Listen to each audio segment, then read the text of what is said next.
Hi everyone, welcome to digital GK classes. तो finally आज जो है ईवीएस की क्लास आ गई है और ये जो न्यू पैटर्न है ना आपका ऑनलाइन का, उसी पे बेस्ड है। बहुत इंपॉर्टेंट क्लास है, पूरा देखना। और आप सभी से मैं ये एक्सपेक्टेशन करती हूँ कि आप जो है पूरे नंबर लेकर आओगे, तो अपना सही स्कोर बताना ऑनेस्टी के साथ। और बहुत अच्छे क्वेश्चंस हैं। तो ये जो क्वेश्चंस मैंने आप सभी के लिए ढूंढा है, इस एक क्वेश्चन इन सभी क्वेश्चंस के लिए 1 लाइक तो बनता ही है।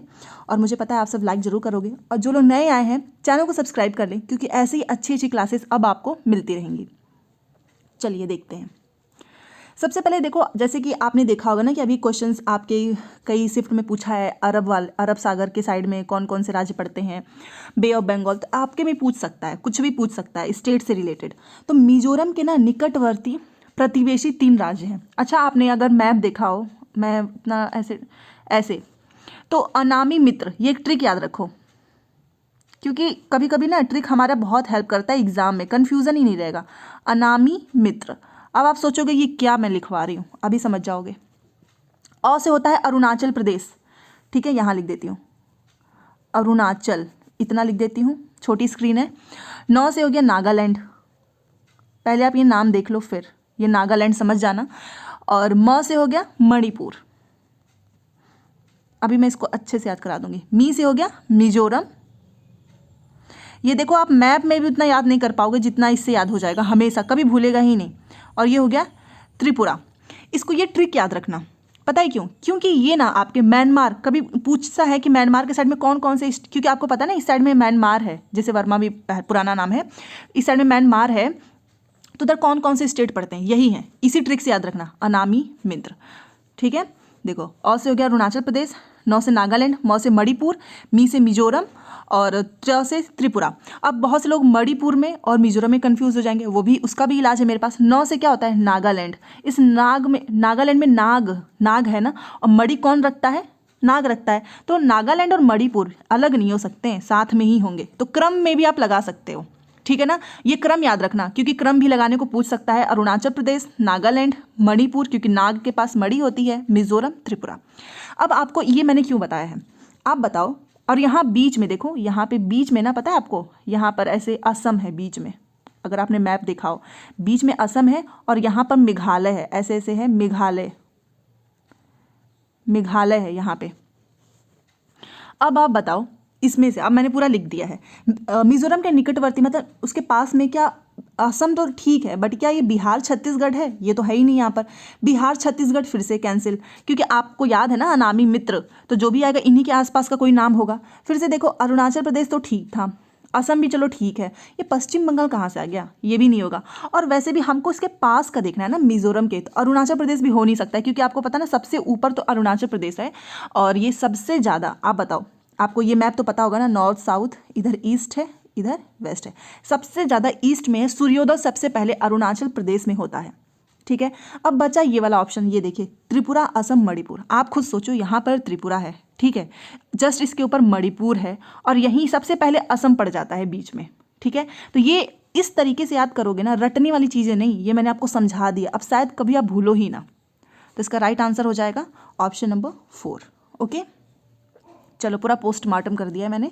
नेक्स्ट क्वेश्चन चलते हैं, ये रहा। अब देखो ये वाला क्वेश्चन, भारत के किस राज्य संघ शासित प्रदेश में पहाड़ों पर जंगलों के निवासियों की ग्राम सभा एक विशेष सभा में लॉटरी निकालकर यह निश्चित करती है कि किस परिवार को उस साल खेती की कितनी जमीन मिलेगी? मतलब ये कैसा, कहाँ पर होता है? जहाँ पर जो है एक लॉटरी रखा रहेगा, उसको निकालो, फिर पता चलेगा कि कौन से परिवार को खेती मिलेगी। कहीं पर नहीं, मिजोरम। और यहाँ का चिरऊ डांस फेमस है, ये डांस भी याद रखना। चिरऊ, वो बांस की जो डंडियों के बीच में यहाँ पे डांस करते हैं ना, वो वाला है। चलो, ये क्वेश्चन है 68, माउंट एवरेस्ट नीचे दिए गए किस देश का भाग है? आपने माउंट एवरेस्ट के बारे में सुना होगा, ऊंचाई भी आपको पता होगा। किस देश का भाग है? नेपाल का है, ठीक है। और नेपाल में माउंट एवरेस्ट को क्या बोलते हैं? सागर माथा। Option number 2 is right. अब ये देखिए, अब ये देखो, ये जैसे बहुत से लोग ना साइंस से घबराने लगते हैं। यहाँ पर देखो, ये पूछा हुआ है आपके पेपर में कि इसमें से उस परिवर्तन को पहचानो जिसे उत्क्रमित किया जा सकता है। ये साइंस का क्वेश्चन ही है। देखो, रिवर्सिबल चेंज मतलब जैसे कि मैं ये पानी समझ लो, ये पानी है कटोरे में, इसको मैंने फ्रीजर में डाल दिया, ये पानी जम गया, जम के ऐसे पूरा बर्फ बन गया, फिर मैं इसको बाहर रख दूंगी तो फिर ये पानी बन जाएगा। तो आइडेंटिफाई करना है आपको, ठीक है, कि कौन सा जो है इसमें से रिवर्सिबल है। जैसे कि आपने देखा होगा ना, कैंडल जो है वो, उसको आप पूरा पिघला दो, लिक्विड बन जाएगा, उसको जमा दो, वो कैंडल बन जाएगा। तो ये सारी चीज़ें होती हैं, उसी को बोलते हैं रिवर्सिबल, जिसे आप उत्क्रमित कर सकते हो। प्लास्टर ऑफ पेरिस के परत बनाना, मोम का घोल बनाना, दूध से पनीर बनाना, और क्या है, गाय के गोबर से एक बायोगैस का बनना। अब आप मेरे को बताओ, प्लास्टर ऑफ पेरिस आपने देखा होगा, पीओपी, इससे ये रिवर्स नहीं, आप नहीं कर सकते हो। मोम को आप रिवर्स कर सकते हो, कैंडल जो होता है ना, आप उसको पूरा पिघला दीजिए, वो लिक्विड बन जाएगा, फिर जम भी जाएगा। आप बताओ, दूध से पनीर बनाना, फिर क्या आप पनीर से दूध बना सकते हो? नहीं बना सकते ना।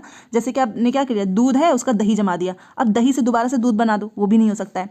अब गाय के गोबर से आपने एक बार बायोगैस बना दिया, तो क्या दोबारा से वो गोबर में आ जाएगा? नहीं आएगा। तो क्या हो सकता है? ऑप्शन नंबर 2, मोम का घोल बनाना। चलो अब इस क्वेश्चन को देखते हैं। क्वेश्चंस बहुत तगड़े वाले लेकर आई हूँ मैं, तो लाइक ज़रूर करके जाना। लाइक में बहुत कंजूसी करते हो आप लोग, मतलब मैं पढ़ाने में कंजूसी नहीं करती हूँ, आप लोग लाइक में कंजूसी करते हो। ये देखो, वृक्षों पौधों की जड़ों में पाए जाने वाले, जैसे कि प्लांट से एक दिन क्वेश्चन पूछा था और उसको लेके बहुत से लोग घबरा गए थे कि अरे ये तो बाहर से पूछा, ये कहीं बाहर से है, ये तो प्रीवियस ईयर पेपर का ही क्वेश्चन उठाया मैंने। तो ये मान लो ये प्लांट है, ठीक है, प्लांट, ये अब कुछ भी मान लो, ये प्लांट है। इसकी जो जड़ें हैं ना, जड़ें आपको भी पता है मिट्टी में ऐसे ऐसे रहती हैं। तो जड़ों में पाए जाने वाले कुछ विशिष्ट लक्षण होते हैं, कौन से होते हैं? अब इसको पौधा मान के समझो। यहाँ पर देखो, वृक्ष की लटकती जो शाखाएं जैसी दिखने वाली, वास्तव में उसकी शाखा नहीं, जड़ें होती हैं। जड़ों की लंबाई वृक्ष की ऊंचाई की लगभग 30 गुना होता है। जड़ों द्वारा ये वृक्ष को मजबूत खंभों की भांति, अगर इतना भी ना पता हो तो सी तो आप कर ही लोगे कि हाँ सी तो होता है, क्योंकि बहुत मजबूत खंभों की भांति जो जड़ होते हैं ना, उनको सहारा देते हैं। जड़ों द्वारा जो खाद्य सामग्री का है, ये जो जड़ है ना, खाद्य सामग्री का भंडारण करते हैं, ये भी आपको पता ही होगा। लटकती जड़ों का बढ़ते बढ़ते जमीन के अंदर चले जाना। मान लो आपको सी पता चल गया, डी पता चल गया, बाकी आपको समझ ही नहीं आ रहा है, ऊपर से निकल रहा है, तो क्या करोगे? चलो एलिमिनेट करते हैं। देखो सी होगा, सॉरी, जड़ों द्वारा खाद्य सामग्री का भंडारण करना, ये नहीं होगा। यहाँ पर मैंने आपको गलत बता दिया, सॉरी। देखो सबसे पहले ना सी जो सही है वो कर लेते हैं। सी हमारा एकदम सही है, क्योंकि आपको भी पता है कि जड़ जो होते हैं वो उसको सहारा देते हैं। तो जहाँ जहाँ सी नहीं है उसको हटा दो पहले। अरे बाप रे, सब में है। देखो इसको हटा देते हैं क्योंकि यहाँ पे सी नहीं है। अब यहाँ पर भी है, यहाँ पर भी है, यहाँ पर भी है। अब इसमें कन्फ्यूज़न होगा। और आपको पता है ये आपको किसके लक्षण बताना है, पूरा क्वेश्चन पढ़ लेना। यहाँ पर देखो, बरगद के वृक्षों की जड़ों में पाए जाने वाले लक्षण पूछा है। बरगद का पेड़ आपने देखा होगा, और ये आपकी जो ईवीएस की नोट्स है ना एनसीईआरटी, उसमें बरगद के बारे में पूरा क्लियरली लिखा हुआ है कि जो इनकी वृक्ष होती है ना, बरगद का पेड़ देखा कितना विशाल होता है यहाँ पे। और उसके आपने वो देखा है ऐसे ऐसे लटका, जैसे बच्चे इसको पकड़ के झूला भी झूलने लगते हैं। आपको पता है वास्तव में वो क्या होता है? वो इनकी ये शाखा नहीं होती, इनकी जड़ें होती हैं। ये ईवीएस के एनसीईआरटी नोट्स में लिखा हुआ है। तो याद रखना, जो बरगद का पेड़ होता है उसकी जो लटकती शाखा जैसी दिखाई देती है ना, वो वास्तव में उसकी शाखा नहीं होती हैं, जड़ें होती हैं, रूट्स होती हैं। एकदम सही है।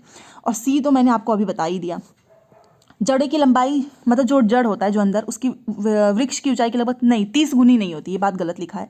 और जड़ों द्वारा खाद्य सामग्री का, बरगद में ऐसा नहीं होता है।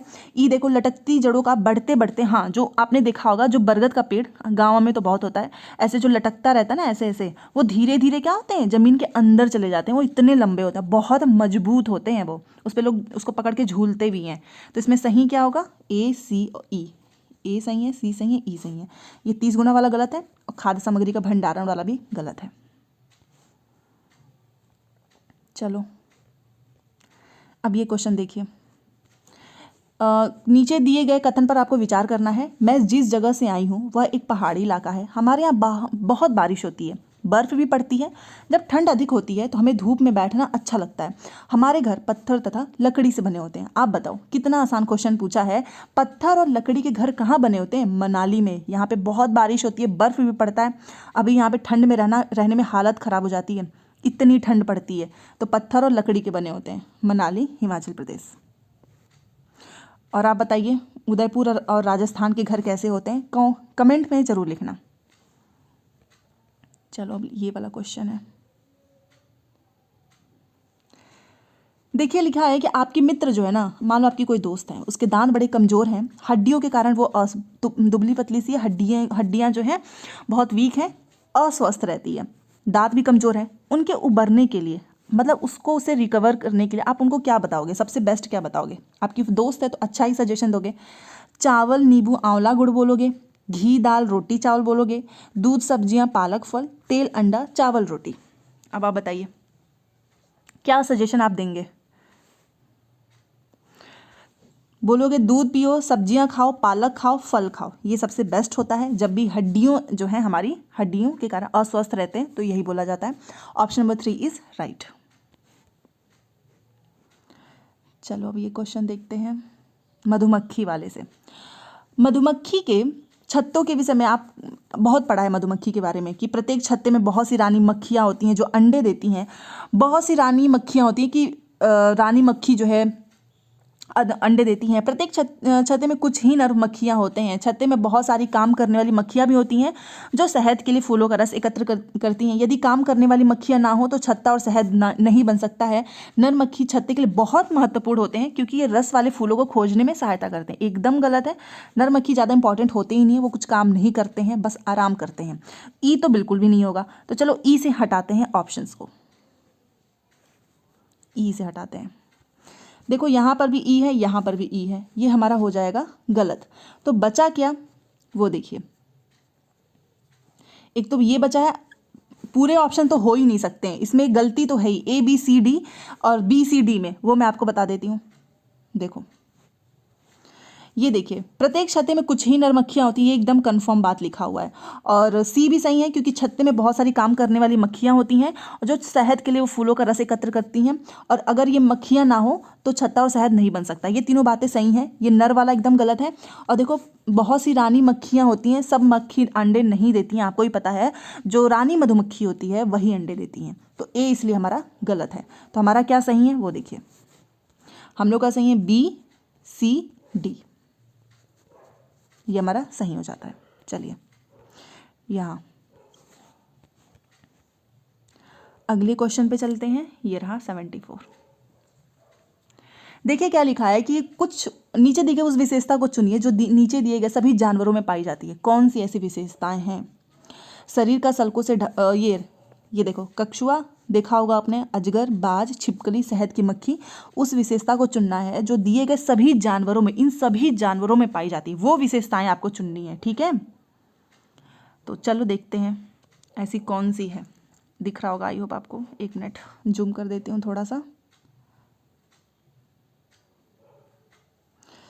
चलो ठीक है, शरीर का सल्कों से ढका होना, भूमि पर तथा जल दोनों में रह सकना। आप बताओ क्या आपने छिपकली को जल में देखा है रहते हुए? शहद की मक्खी ये भी तो नहीं रहते हैं, ये हो ही नहीं सकता है। अंडे देना, जहरीला होना। अब देखो जहरीला मतलब जो हमें जैसे कि सांप होता है, अजगर होता है, ये सारे जहरीले होते हैं ना, सभी थोड़ी ना जहरीले हैं, ये भी नहीं होगा। शरीर का सल्कों से ढका होना, ये भी नहीं होगा। इसमें केवल एक चीज़ सही है, अंडे देना, क्योंकि आपको भी पता है जो रेप्टाइल्स होते हैं वो अंडे देते हैं, जिसके कान आपको बाहर की तरफ नहीं दिखते हैं, जैसे अजगर, बाज, छिपकली, इनके कान आपने कभी देखा नहीं होगा बाहर की तरफ, और ये अंडे देते हैं। और ये क्वेश्चन पूछा हुआ है इसी बार, घुमा के पूछा था, बहुत से लोग गलत करके आए हैं। केवल सी हमारा सही है। और ये है आज का हमारा लास्ट क्वेश्चन जो कि बहुत इंपॉर्टेंट है। चलो देखते हैं, केचुए के बारे में बताना है, ठीक है। इंपॉर्टेंट इसलिए क्योंकि इजी क्वेश्चंस लोग गलत कर देते हैं। केचुए के बारे में बताओ सही कथन। ये ज़मीन में छेद बनाते हैं जिससे ज़मीन पोली हो जाती है, देखा हो ना, एकदम मिट्टी भुरभुरी सी हो जाती है। ये मृत पत्तियों और पौधों को खाते हैं और इनके मल से मृदा उपजाऊ बनती है। ये अपशिष्टों को कंपोस्ट में परिवर्तित कर देते हैं। ये जिस कंपोस्ट को बनाते हैं वह फैक्ट्री में बने उर्वरकों से महंगी होती है। रसायनों का छिड़काव केचुओं को प्रभावित नहीं करता है। आप बताइए इसका क्या होगा आंसर। और यहाँ पे आपको नीचे सारे आंसर भी दिख जाएंगे जहाँ से मैच करना होता है। देखो सबसे पहले आपने देखा होगा जहाँ पर भी केचुआ होता है और देखा ना ऐसे छेद बना देते हैं, ऐसे ऐसे ऐसे, ज़मीन पूरी पोली हो जाती है, एकदम सही है। मृत पत्तियों और पौधों को खाते हैं और जो इनके मल से ना मृदा उपजाऊ बनती है, यस फर्टाइल बनता है, ये एकदम सही है। ये आप सिस्टों को कंपोस्ट में परिवर्तित कर देते हैं, ये भी सही है। बट ये गलत है कि जिस कंपोस्ट को बनाते हैं वो महंगी होती है, एकदम गलत है, वो तो सस्ती होती है। ये तो नेचुरल प्रोसेस है। रसायनों का छिड़काव केंचुओं को प्रभावित नहीं करता, ऑफ कोर्स करता है। रसायन का जो है छिड़काव बहुत ज़्यादा प्रभावित करता है, गलत बात लिखी हुई है। सही है A B C। तो हो गया बस, ये एक छोटी सी क्लास थी, बहुत इंपॉर्टेंट क्वेश्चंस मैंने डिस्कस किए हैं। ऐसे हर दिन क्लासेस आती रहेंगी, क्योंकि ईवीएस का मैंने सोचा इसलिए करा देती हूँ ना, क्योंकि ईवीएस ही लोगों को टफ लग रहा है इस बार, और मुझे ऐसा लगता है ईवीएस बहुत अच्छा पेपर आता है अगर आप प्रैक्टिस करेंगे तो। मिलते हैं नेक्स्ट क्लास में, और जाते जाते एक एक जो इंसान देख रहे हैं प्लीज़ लाइक ज़रूर कीजिएगा और चैनल को सब्सक्राइब कर लें। बस इतना ही मेरे लिए बहुत है। Thanks for watching.